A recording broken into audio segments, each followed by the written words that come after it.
পড়তে আমি অভিশপ্ত থেকে মুক্তি পেলাম ঠাকুর, আমি অভিশপ্ত থেকে মুক্তি পেলাম নবদয়াময়ী। এবার আমাকে নিজ গন্তব্যস্থলে যাওয়ার অনুমতি দাও ঠাকুর, আমাকে নিজ গন্তব্যস্থলে যাওয়ার অনুমতি দাও। যাও রে নন্দিক রাজা, নিজ স্থানে করো গমন, নিজ স্থানে করো গমন। নমস্কার, নমস্কার মান্য দর্শক মন্ডলী।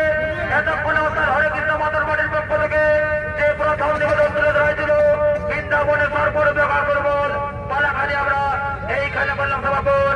নমস্কার, নমস্কার, নমস্কার।